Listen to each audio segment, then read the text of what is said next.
One morning, Natsume is thinking about how it's been a long time since he last talked to a girl other than Himari. Then his older sister shows up, and he tells her that a girl recently asked him to fix her accessory. She thinks that was a good incentive for him. He has always made accessories with only Himari in mind. The ones he has created lately are all starting to look the same. It's like there is no change in the accessories vibe at all. She tells him he needs to put more passionate romantic feelings into his work, or maybe the deep despair of rejection, something with emotional range. What he's lacking is that kind of emotional depth. Even though sales are good, he hasn't gained a single repeat customer. He needs to remember the promise he made. If he cannot open his own store by the time he turns 30, he will have to inherit the family's convenience store and marry Himari. In class, Natsume reflects on what his sister said. His flower accessories really don't have many returning customers. He once thought accessories were like fleeting encounters, like lovers who don't linger and simply let the moment shine. But now he realizes that was just an excuse. After class, he meets up with Himari, who asks if something was on his mind earlier. He tells her he's thinking of changing the theme for his next batch to something like passionate romantic feelings or the deep despair of rejection.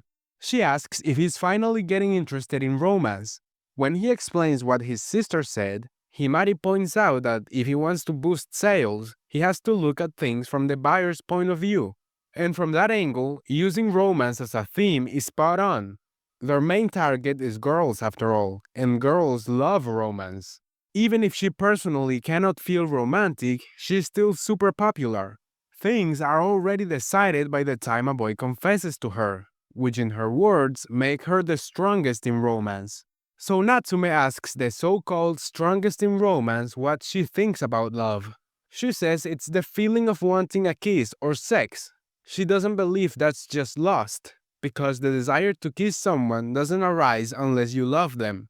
So in her view, the urge to kiss and romantic feelings happen at the same time.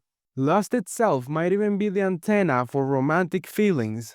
Himari then asks if he has any preferences in that area. Is he into girls with big boobs, long black hair? Doesn't he want to kiss Dion, the girl from before? He doesn't understand why she's even bringing up Dion. She has nothing to do with this. Himari says she just thought it might be easier to imagine with someone as a model. She definitely wasn't trying to find out if something is going on between them. He firmly states that he has never once looked at a girl and thought he wanted to kiss her. So she suggests they try it. Just a kiss experience. Neither of them even knows what a kiss feels like. If they try it, maybe they will be able to act like they do. He doesn't need to worry. If there are no emotions involved, it's no different than holding hands, just normal skin contact. And besides, she will only do it with him. He wants to refuse, but her charm is hard to resist. Of course, it turns out to be just another one of her pranks. Still, she realizes she may have pushed it too far this time. So she promises to make it up to him.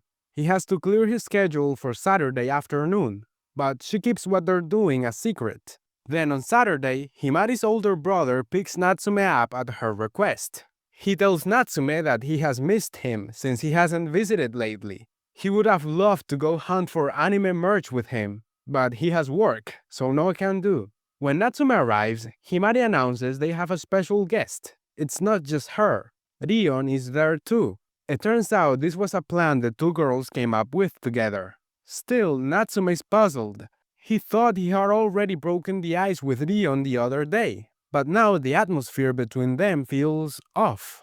Himari then says that in order to discover his next style, Natsume has to try something new. And for that, Rion is willing to become his accessory model. Rion had gone to Himari to ask how she could repay him for fixing her accessory, and Himari thought it might be a good incentive for someone other than herself to be the model. How lucky of him to get to flirt with two cuties using accessories as an excuse. It's bound to be stimulating working with a different model. They will be doing the photo shoot at Dion's Western confectionery shop. In private, Natsume asks Himari why she's being more pushy than usual. She explains that Leon is really shy, and if they wait around asking for her permission, nothing will ever get done. During the entire outing, Himari keeps teasing Leon and Natsume. At one point, she pushes Leon too far, and Leon ends up snapping at her. Realizing she went too far, Himari backs off and leaves the two alone so they can talk. She tells Natsume to think of it as training. In her thoughts, she decides she's going to root for their love. She has made up her mind to leave him to someone who truly understands him. Then Leon comments on the flowers on display at the shop, saying the fullness of the blooms is amazing, just like back then. But Natsume doesn't know what she's referring to. When he asks, she simply tells him to forget it. He then asks if Himari has always been this forceful. After all, Leon has known her much longer. Leon replies that Himari used to be quieter. She would always stay in her room reading books.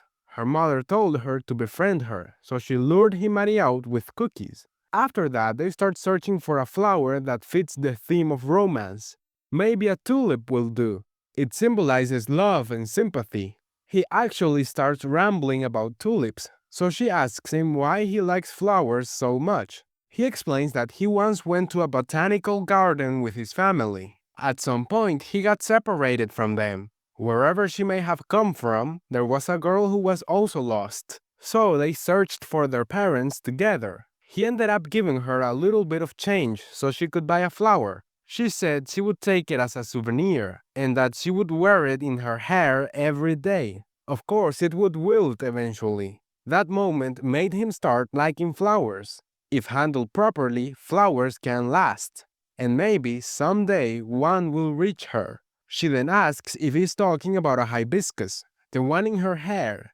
It was so pretty, with one side blooming a deep red.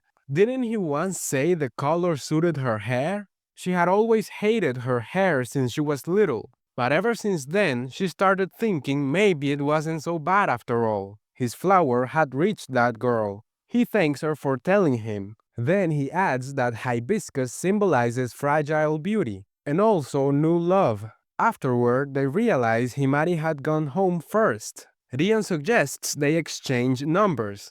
Then we see that Himari isn't feeling well. She remembers Rion once telling her that when her sister brought her that bracelet, his image came to mind, that of the boy who gave her that flower at the botanical garden. Himari had heard that story from Natsume countless times. She had always believed it was fate, a bond deeper than best friends. That's why she thought she should support their love. But she was wrong. They didn't need her help at all. She's happy. Her two precious friends will have a bright future together. There's no reason not to celebrate it. But she has never seen that look in his eyes before. And when she realized that Natsume might be going somewhere she couldn't follow, she found herself unable to go back and left early. She doesn't know why.